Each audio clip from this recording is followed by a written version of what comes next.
boy, the ice out the net. Yeah. It's too much too hard, the ice out the neck. It's too much too hard, the ice out the neck. When I'm in my zone, bitch, I get my respect. Call me bumping Justin. Hello, everybody.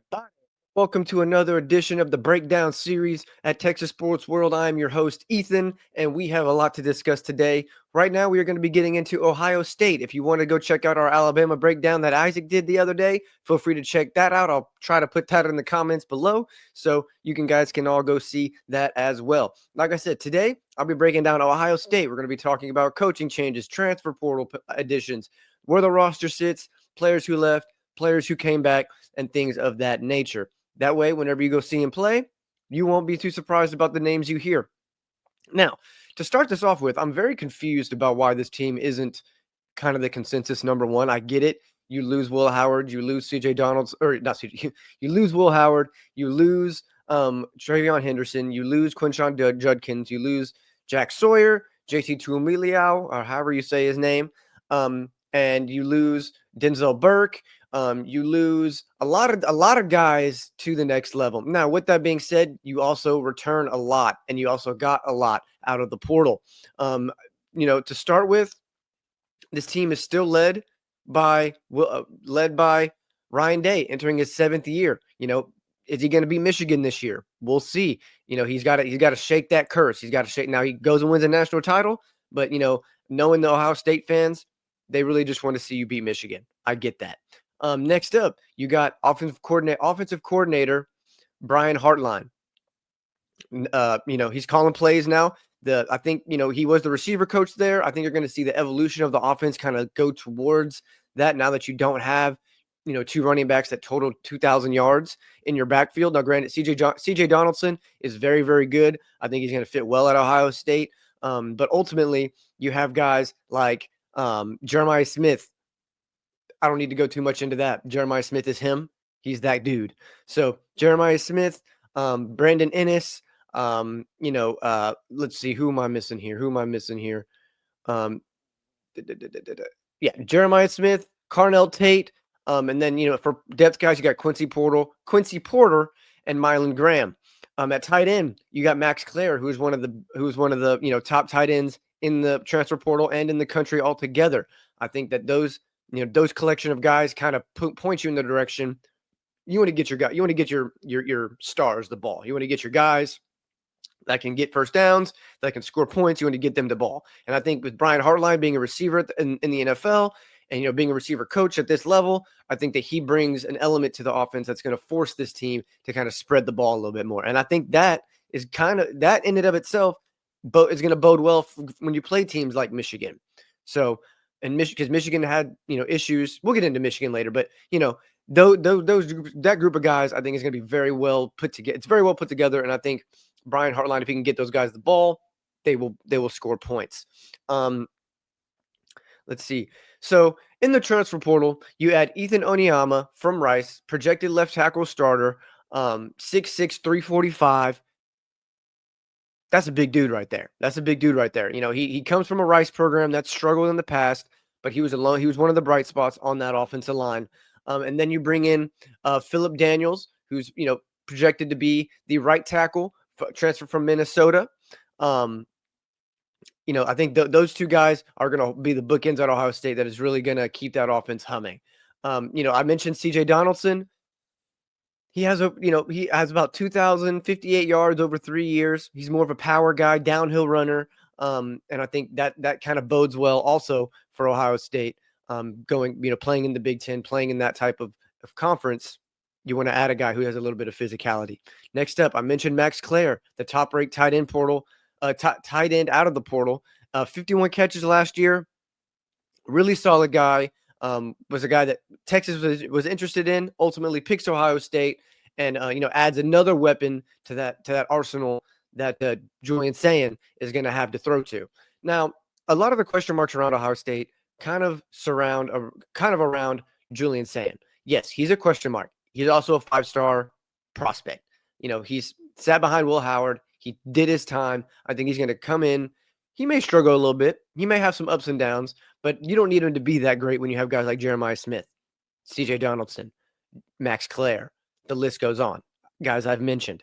One of the best now on the defensive side of the ball, you lose JT Truemiliau, you lose Jack Sawyer, and those two guys alone had like 21 and a half sacks last year. Now you bring in Logan George from Idaho State, pretty solid addition. Adds much needed pass rush depth. Now the big name that they bring in is Bo Atkinson, defensive lineman from North Carolina. 12 tackles for loss, 7.5 sacks. Can he fill the shoes of Jack Sawyer? We'll find out. I think, he could be a pretty solid addition to Ohio State. Now at cornerback, you bring in Lorenzo Styles Jr. Pretty good guy there. Outside of that, those are kind of the main guys that are. Now you also bring in Justin Terry, offensive guard from West Virginia. He's kind of good. He can play really a lot of different positions along the offensive line, very versatile, and has 4 years of eligibility left. So with that being said, you add a guy who maybe he doesn't play a lot this year, but in the long run, he could really help Ohio State out along the offensive line. Let's see. So I mentioned Julian Sayin. I think Julian Sayin is going to be the guy. You got Tavian St. Clair. Him and Lincoln Keenholz are kind of battling out for that number 2 spot at the quarterback position. Ultimately, it's going to be Julian Sayin, the Alabama transfer, that's going to be thrown to guys like Jeremiah Smith. So I think that's kind of where they sit at the quarterback position. At running back, you got James Peoples. Very good running back, a sophomore. He's going to be a sophomore. He's going to be a starter. I think him in the combination of CJ Donaldson. Yeah, so CJ Donaldson and James Peoples are going to be very, very solid running back room for Ohio State that really shouldn't miss much of a step. They're not going to be Quinshon Judkins and Travion Henderson, but like I said earlier, I think Ohio State's going to be more of a pass heavy, spread the ball around type of offense this year. So having those two guys that can just get downhill, make people miss, get the small yards when you need them is going to be very beneficial when you get into the 3rd and 3s, 3rd and 2s, 3rd and 4s. CJ Donaldson specifically is more of a power back. He's going to put his head down and try to run somebody over. I think those two kind of put together a really good, really solid running back room. Now, at receiver, you got Jeremiah Smith at the X, Brandon Ennis at the Y, and then Carnell Tate at the Z. Now, those three are kind of interchangeable. Football, college football is kind of becoming positionless at the receiver position. A lot of guys are going to move around. There's a lot of motioning, and there's a lot of trying to get mismatches. Now, when you have Jeremiah Smith, pretty much everybody is a mismatch. I think that, Quincy Porter, Mylan Graham, two guys that are going to be coming off the bench for them are going to be very, very solid. And, eventually over time, they could be, the next guys up. Ohio State has a penchant for reloading at receiver. So I don't think there's going to be much of a fall off here. I think, obviously you lose Emeka Egbuka, but, Brendan Ennis, Carnell Tate, and Jeremiah Smith, those three right there are going to be very, very solid. I believe all three of those are 5-star receivers coming out of high school. So you have the pedigree there. You have the dudes in that room that can make some stuff happen. Along the offensive line, it's probably from left to right. It's going to be Oniyama at left tackle, Montgomery at guard, Hinsman at center, Terry at right guard, and then Daniels at right tackle. That's a pretty solid offensive line. I mentioned earlier, Oniyama was probably the best offensive tackle in the portal, offensive lineman, period. And, he chooses Ohio State, and, he adds a little bit of, I think 6'6", 365. He's got a little bit of he got an angry streak in him. Coming from Rice, he's going to want to come here and prove something. He's going to want to do something and make it happen. On the defensive line, your front seven is going to be Curry, Jackson Jr., McDonald, and Houston. At linebacker, you still got Sonny Styles. Sonny Styles is a very, very solid linebacker for Ohio State. And I think, Arvell Reese and CJ Hicks, those two guys. And then at the other, on the edge, you got Logan George and Bo Atkinson, who I mentioned before. Bo Atkinson, more of the star of that group, along with Sonny Styles. In the secondary, you still got Davison Igbinosun, who comes back for 2025 season rather than going into the NFL draft. Jermaine Matthews Jr. And then that's your kind of your two cornerbacks, your starting corners. Nickel, you got Lorenzo Styles Jr. Then you got at safety, you got Jalen McClain And then really the jewel of them all, Caleb Downs, who's probably going to win a couple awards this year. Can't deny that. I think that Caleb Downs in that backfield, along with Davison Igbinosun, who had his struggles, Davison did. I think that overall he's going to be that group should be able to hold it together. Overall, I think that this Ohio State defense is very, very, very, very good. Now they did lose a ton of production last year, but as we've come to find out, Ohio State not only can they load, but they can also reload. So let's see, we're kind of wrapping up here, trying to speed through this, get a little 10 to 12-minute thing. The final takeaways, you got a strong staff. Day, Hartline, Patricia. Those three guys are going to coach these guys up.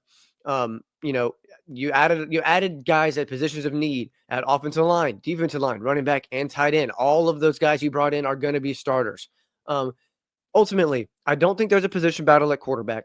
I don't really think there's a position battle at edge. Now, at interior offensive line, I think that there may be some movement there, just because there's a lot of question marks because they've lost a lot there.